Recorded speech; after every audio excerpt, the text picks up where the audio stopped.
So a good investigator seeks truth from facts. When we're organizing and we're thinking about, trying to get things done, how do we find out? How do we build our strategy and our tactics? And it's very important to, really have a basis of investigation. He gave an example of Wyndham Mortimer, who was involved in organizing the UAW in the 1930s, and the kind of information that he needed in order to, build a trust among workers. And he had to find out who the snitches were, who was, ratting out the workers who were becoming activists. And I can tell you from firsthand experience that's very important. And he actually, went to the garbage, and one of the janitors, a woman janitor, saved him the trash, and he was able to find out who was turning the activists in.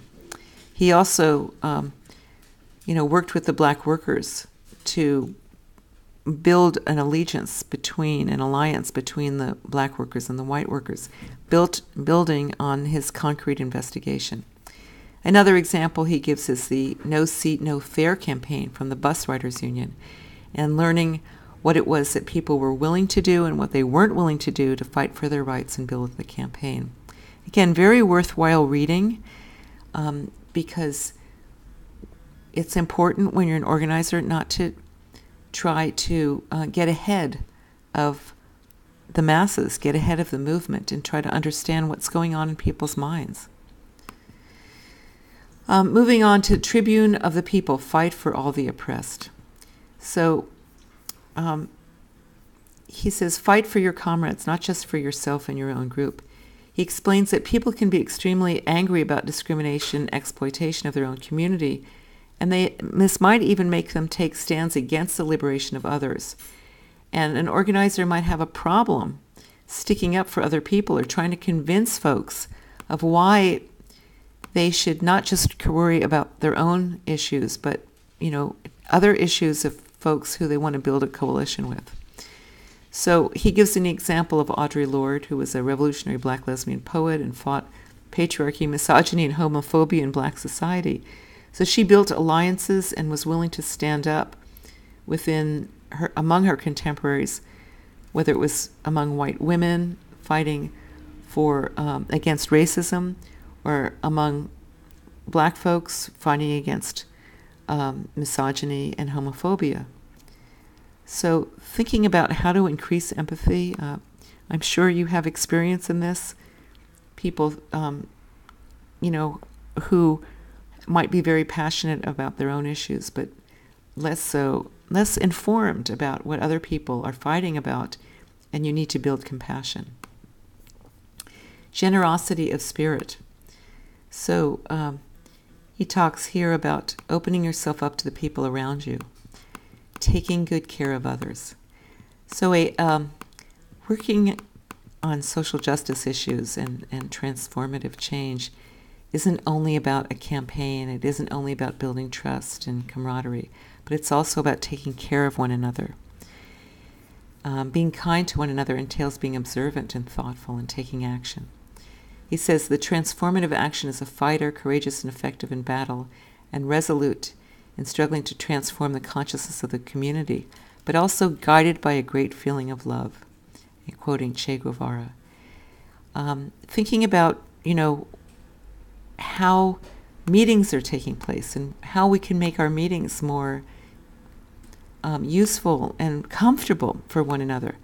How people can feel more comfortable about speaking out, talking to one another. He gives an example of an individual who started cooking, using dues from the membership with their agreement, and making breakfast, at meetings. Translating for other people.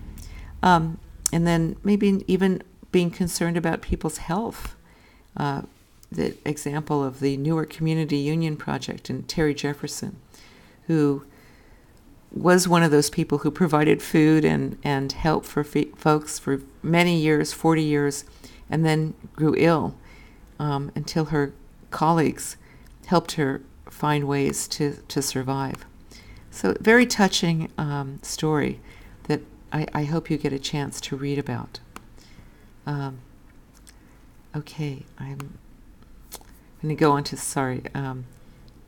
self-sustaining, takes good care of himself or herself as well. When we fight hard on campaigns, let me find my,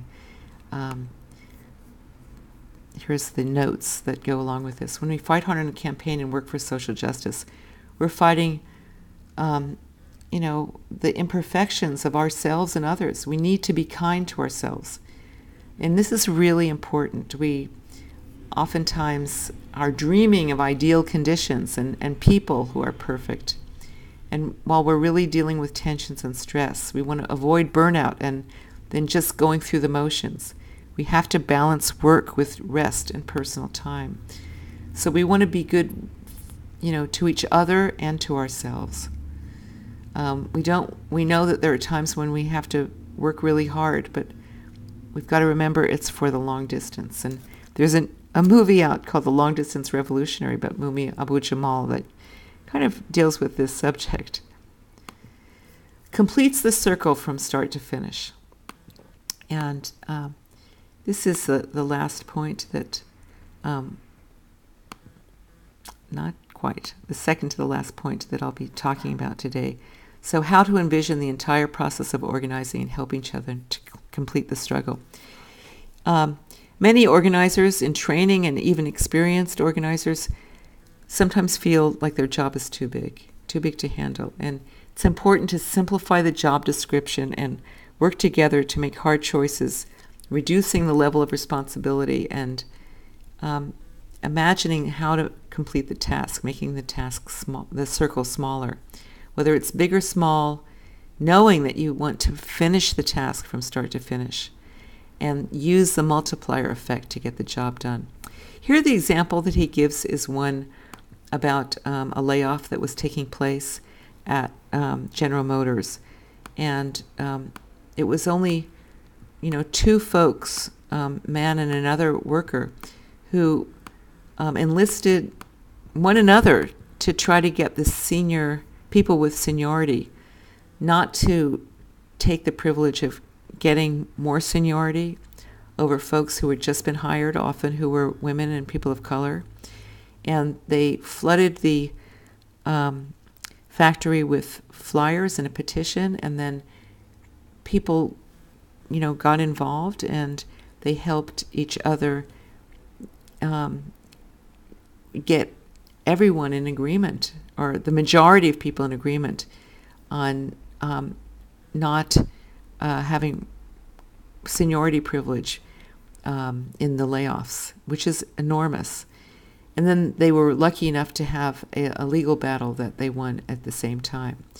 So their example is how two people could take this task on and really mobilize the whole plant by looking at making the circle smaller, making the task and its scope use a multiplier effect and be a smaller task and be simplified. So finally, being tactily agile, masters in the decision of the moment. Here, this is about keeping the big picture in mind while understanding the potential of the immediate. An organizer can seize the moment to make something happen. This is about being able to be spontaneous without being foolish and, emotional. And I think that this quote is very helpful. To remain agile in these situations, an organizer must always remember that things rarely go according to plan, but one can't just throw caution to the wind. As French chemist Louis Pasteur observed, chance favors the prepared mind. So having in mind the big picture, reflecting and having debates over, what might happen during an event, during a rally, during a strike vote, during the heat of battle, being able to make decisions that are informed by the strategy, but take advantage of the spontaneity and the excitement of the moment.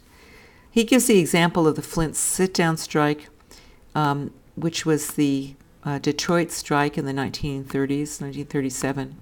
It started in 1936, when workers on the night shift saw that the company was going to move the molds out of the factory, and this was going to interrupt their power, disrupt their power of organizing a strike that would get them union recognition.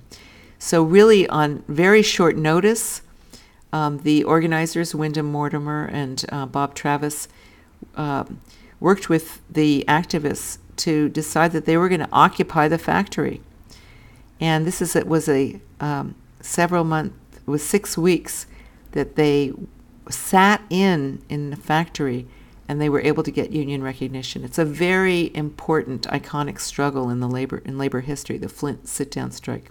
But it's an example of having to make a snap decision and being, able to change or adapt your tactics based on the strategy of winning a campaign.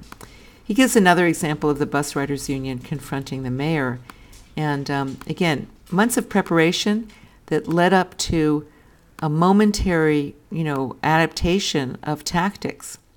So we often learn how to make the most of the moment, connect our tactics to our strategy and transformative vision by having the responsibility to lead.